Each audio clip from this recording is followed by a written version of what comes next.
Bismillahirrahmanirrahim. Assalamualaikum warahmatullahi wabarakatuh. Kita akan belajar hari ini beberapa fadilah sedekah. Di awal-awal dulu ceramah tentang sedekah, saya mengemukakan sedikitnya ada 4 fadilah sedekah. Pertama, tajlibur rizki. Sedekah itu mengundang datangnya rizki. Yang kedua, syifa, ya, obat, menyembuhkan penyakit. Yang ketiga, daf'ul bala, menolak bala. Yang keempat, menjangin umur.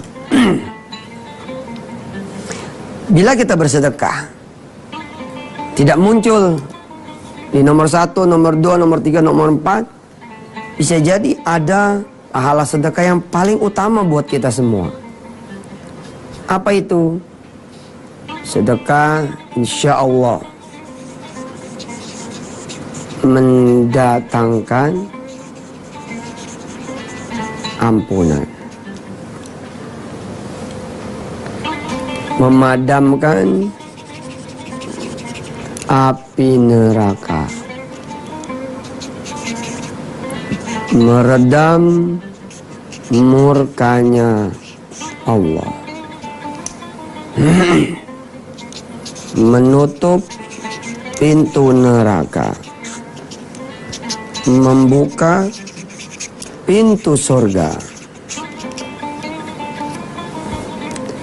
Tapi pengetahuan kita biasanya terkunci sampai di sini, mengundang datangnya rizki tok. Padahal banyak sekali. Jadi ada titik nol lah, boleh bilang begitu. Sifatnya adalah ampunan dulu nih, dan kasih sayang. Ini paling besar sebenarnya. Buat saudara-saudara yang telat melulu sholat subuhnya, ketinggalan terus sholat isya'nya, hingga bablas nggak sholat isya. Buat saudara-saudara yang pernah berzina, saudara-saudara yang pernah durhaka sama orang tua, saudara yang merasa begitu banyak dosanya sehingga neraka lebih berhak buat saudara. Bayaran Allah terhadap pengampunan dosa ini nggak kira-kira, bos. Kalau saudara punya emas 1 bumi, ditambah lagi emas 1 bumi, seluas bumi, seberat bumi, terus ini digunakan untuk menebus neraka, supaya saudara nggak diazab sama neraka, diazab sama Allah, bebas dari neraka, nggak bakal diterima.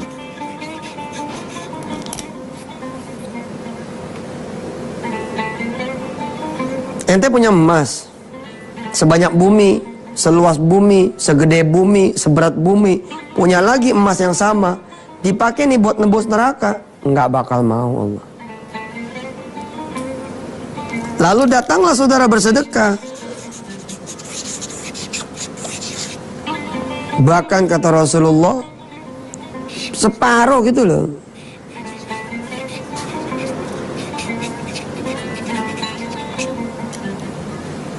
Ente makan korma nih, udah kemakan separoh, ada yang minta, ente kasih. Ittaqun nar walau bisyikki tamratin. Hindarilah neraka, takutlah dengan neraka, bebaskan diri anda dari neraka, jagalah diri anda dari neraka, walaupun dengan sedekah separuh korma. Cuman manusia itu kalau diampunin nggak mau gitu, maunya tuh sedekahnya dibalas sama duit. Sedekah 1 juta jadi 10 juta, sedekah 1 juta jadi 700 juta. Kalau Allah bilang aku ampuni kamu, nggak mau. Orang hidup di dunia ini sementara kok. Balasan dari Allah itu terlalu sedikit, di dunia ini terlalu sedikit. Kita boleh minta, dan harus minta dah sama Allah mah. Tapi yang nggak boleh adalah kita menomorsatukan balasan di dunia saja, itu yang tidak boleh. Saya sepakat itu. Pokoknya minta dengan sedekah kita ini ampunan, kemudahan dari Allah untuk jalan ke masjid, kemudahan dari Allah untuk bisa baca Quran. Udah tua belum bisa baca Quran, saya sedekah supaya saya dimudahkan sama Allah bisa baca Quran. Sedekah supaya punya anak-anak yang soleh-solehah. Sedekah supaya punya istri atau suami yang soleh-solehah. Sedekah supaya orang tua dimudahkan Allah berangkat pergi haji. Sedekah supaya saya bisa bangun malam. Gitu. Ketika orang tidak menemukan balasan Allah, mana ya, saya udah sedekah motor ini, gak dibalas-balas, salah ini Yusuf Mansur ini, gak bener ini. Loh bener. Nah yang menarik nanti kita akan bahas, apakah betul Allah hanya memberikan ampunan? Kita akan lihat. Silakan. Saya memberi ilustrasi. Ada satu kejadian begitu ceritanya, seorang bersedekah nih. Tatkala suaminya akan pergi berangkat menjual villa orang, jadi broker. Tapi udah hampir pasti nih, insya Allah lah hari ini bakal transaksi. Begitu dibayar sedekahnya, deng, si istri pun melengkapi dengan sholat duha. Oke? Jangan doa-doa. Berjalanlah si suami ini dengan dikawal doa, duha, sedekah, Quran. Sepertinya kan nggak mungkin nggak diterima dong. Nggak mungkin nggak kabul, harus hasil. Nah di sini nih yang salah. Tidak boleh kita mendikte Allah. Yang boleh adalah meminta pada Allah. Masalah nanti terserahkan sama Allah. Allah harus nih, ya mana boleh kita ngomong harus. Ya Allah tolong, itu yang boleh, adab namanya. Jangan juga sampai kita tidak meminta kepada Allah. Gue sih nggak ada permintaan lah sama Allah, malu udah dicukupi semuanya. Gue sih sedekah aja, salah juga. Munculin terus rasa butuh sama Allah, munculin. Ente emang udah cukup, tapi ente apa emang panjang umur? Kan belum tentu. Apa ente besok gak bakal kecelakaan? Kan belum tentu. Anak ente udah pulang belum dari sekolahan? Pada saat ente ngomong, emang gak ada permintaan sama Allah, malu. Pada saat yang sama anak ente belum pulang dari sekolahan, anak ibu bapak belum pulang dari sekolahan. Siapa yang menjamin anak ibu bapak bakal selamat nyampe rumah? Pada saat bapak ngomong seperti itu, istri lagi kondangan. Walaupun kondangannya dekat. Amintum, amintum. Allah nanya yang pertama amintum, yang kedua amintum di surah Al-Mulk. Jangan pernah kita merasa aman. Dus juga jangan pernah merasa cukup. Terus dong minta sama Allah. Salah lagi tuh kalau kita nggak minta sama Allah, terus minta. Ya memang sih alhamdulillah rumah sudah ada, anak sudah cukup. Apalagi permintaannya, mikir. Memang ada orang-orang di dunia ini, yang tidak tahu harus minta apa sama Allah. Dia merasa sudah cukup. Tapi please coba lihat tetangga kanan kiri. Saudara kanan kiri, ternyata ada saudara kanan kiri yang belum umroh, belum punya rumah yang layak. Masalah di anak keturunannya, sekolah, kuliah. Nah, kepada mereka, untuk mereka, minta kepada Allah. Ya Allah, makasih udah kasih saya kecukupan. Tapi kalau bisa tambahinlah usaha saya ini. Satu cabang aja lagi. Nanti cabangnya ini buat saudara-saudara saya hasil. Cakep. Muncul terus permintaan. Tapi saudara mendikte Allah nggak boleh. Harus nih. Kalau mau dihalusin dikit. Ya Allah saya sedekah nih, kalau bisa buat bayar utang. Jangan ke dosa lo deh. Dosa ya. Ntar aja deh dosa itu. Jangan, sayang. Allah bisa ngasih semua. Allah bisa ngasih semua. Ente mintanya aja semua. Malu dong Ustadz. Allah sama Allah malah. Gak usah malu. Ente malu kalau berbuat dosa, bener-bener. Kalau sampai minta banyak malu sama Allah, jangan. Jangan. Minta yang banyak sama Allah. Ya Allah, saya lagi butuh duit yang banyak. Tapi saya juga pengen sehat. Saya pengen gak datang bala. Saya pengen panjang umur. Saya pengen dosa diampuni. Saya pengen gak masuk neraka. Saya pengen gak dapat murkamu, dapat ridhomu. Saya gak mau ngeliat neraka. Saya pengen masuk surga. Boleh, minta aja total semua. Rugi, udah minta. Udah datang ke Allah. Ya Allah, tolong bayarin angsuran saya bulan ini. Ya elah, udah di depan Allah mintanya angsuran bulan ini. Jangan sayang. Ya Allah, saya minta rezeki ini supaya saya bisa tutup nih angsuran motor saya. Ya tinggal 35 bulan sih. Aduh, apa yang tadi kelipak sama malaikat gitu. Itu namanya bukan tinggal 35, masih 35, alias lu belum bayar apa-apa. Baru DP doang sama angsuran pertama. Nggak apa-apa sama Allah, Mak. Ya Allah, ada tuh teman saya doanya cakep, dikabul. Saya pengen punya istri yang langsung ada rumah, ada isinya, gak usah beli, gak usah repot, gak usah keluar duit. Nggak tahu deh gimana tuh caranya. Amin. Dia doa begitu terus, subhanallah ji. Subhanallah, udah kelihatannya kayak bercanda. Dapat janda 3 anak, dikasih sama Allah semua tuh, dapet tuh. Temen deket tuh, kalau kayak terus. Jadi semuanya dapat. Kata tuh janda, gak usah abang, gak usah beli lagi rumah. Rumah udah ada, peninggalan suami lama. Gak usah pikirin lagi anak, udah ada 3. Ditambahin alhamdulillah, gak ditambahin alhamdulillah. Udah ada 3. Coba Allah tuh. Ya Allah, saya minta naik gaji, kecil amat sih. Sebut aja udah. Sebut aja. Ya Allah, gaji saya 2 juta nih, alhamdulillah. Saya pengen 20 juta dong. Gimana ceritanya? Kecil buat Allah mah. Tambahin lah kan 0 1. 200 juta gimana ceritanya? Tambahin insya Allah tuh. Istri DM di belakang. Doa yang kecil yang gak dikabul bang, doa yang gede lagi. Minta sama Allah semua minta. Nggak ada masalah. Ente nggak sedekah juga boleh kok. Ya Allah ampuni saya, boleh tidak? Tidak sedekah nih, boleh tidak? Boleh. Dan banyakkan rezeki saya, boleh tidak? Boleh. Dan sembuhkan penyakit saya, boleh tidak? Boleh. Tolong ya Allah, banyak bala nih datang di kampung seberang, kampung luar, negeri luar, daerah luar. Janganlah kemari itu bala. Boleh tidak? Nggak sedekah nih? Boleh. Minta panjang umur. Ya Allah, saudara-saudara saya meninggal usianya sebelum 50 tahun. Saya besok 50 nih. Tolong ya Allah panjangin umur saya. Jadi 80 lah. Kasih 30 tahun bonus begitu. Jangan kayak saudara-saudara saya yang lain. Boleh. Apalagi ente sedekah, tambah boleh lagi. Tapi ingat, jangan mendikte Allah. Jangan mendikte Allah. Silakan.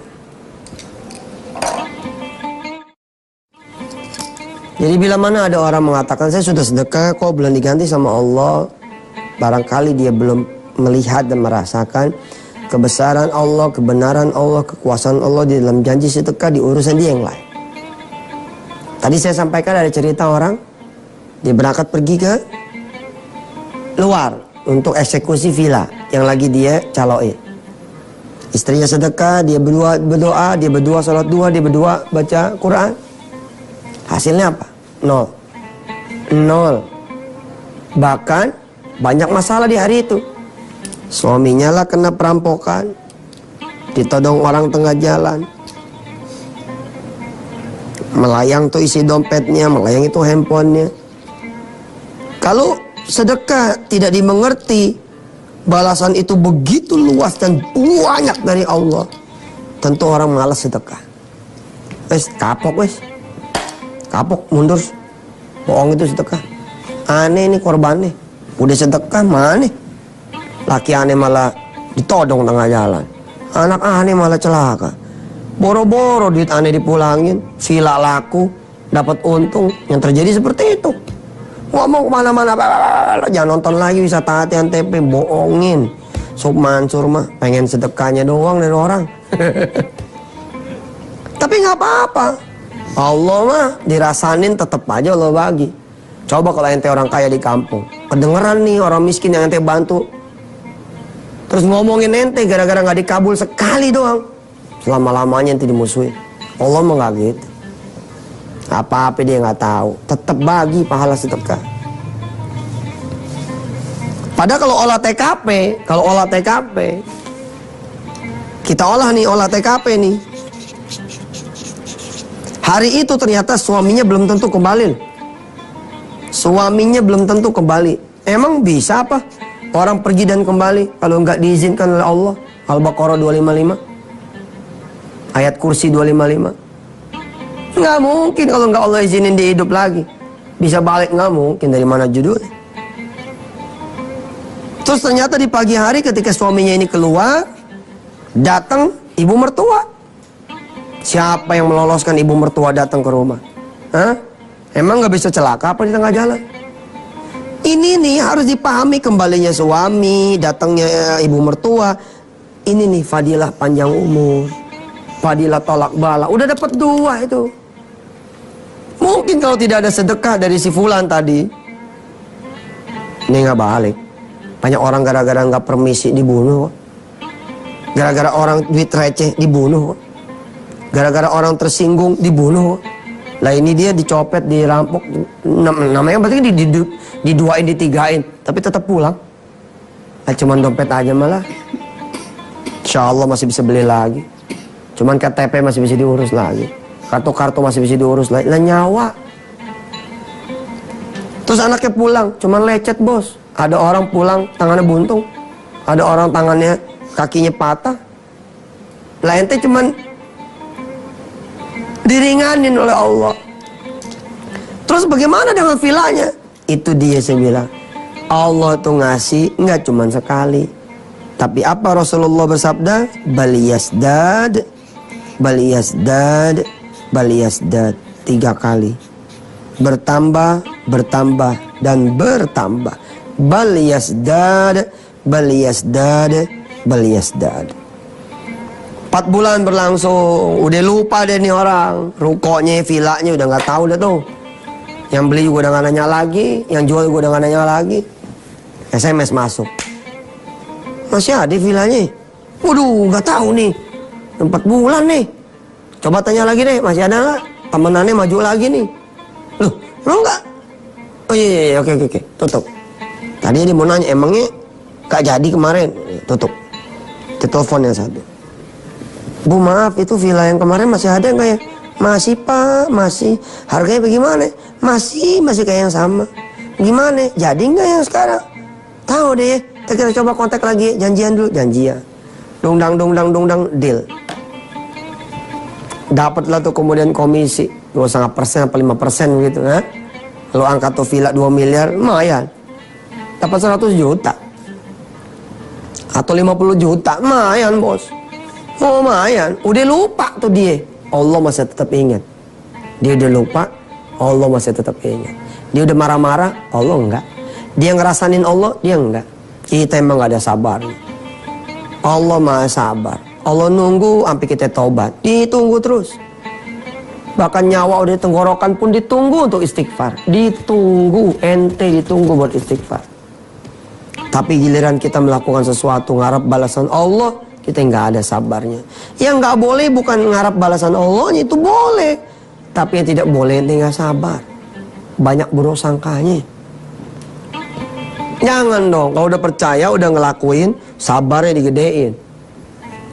Baik sangkanya juga digedein. Husnudzon sama Allah. Alhamdulillah ya bang, abang cuman dirampok doang. Orang lain mah abang dibunuh. Sama motor-motornya diambil. Dan ternyata berbuah juga begitu. Berbuah juga. Itu sedekah tuh. Ya. Besok insya Allah kita masuk Al-Baqarah ayat 257. Ini dia sebagiannya. Allah yang melindungi kita. Kenapa? Allahu waliyul ladzina amanu yukhrijuhum minadh dhulumati ilan nur. Kita besok bahas ini.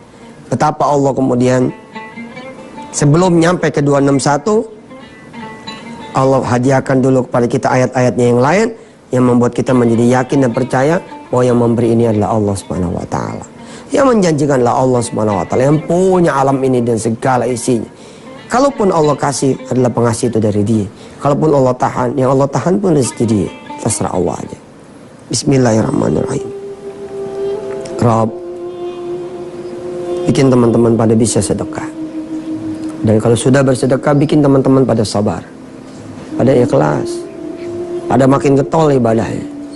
Dia nggak bocorin sama maksiat dan dosanya. Bikin teman-teman jagoan sedekah, tapi jagoan juga di sabarnya. Sabarnya jago, ikhlasnya jago, baik sangka juga jago. Dia nggak pernah ngerasain Allah. Mana udah sedekah, nggak pernah. Karena Engkau hadiahkan rasa itu kepada mereka semua yang bersedekah. Tambahin ilmunya ya Allah. tambahin ilmunya ya Rabb, tambahin ilmunya ya Rabb. Rabbana 'alaika tawakkalna wa ilaika anabnal masir. Alhamdulillahirabbil alamin. Pemirsa, saling doa mendoakan ya. Mudah-mudahan kita satu jalur menuju surganya Allah Subhanahu wa taala. Jazakumullah, saya Yusuf Mansur. Wassalamualaikum warahmatullahi wabarakatuh.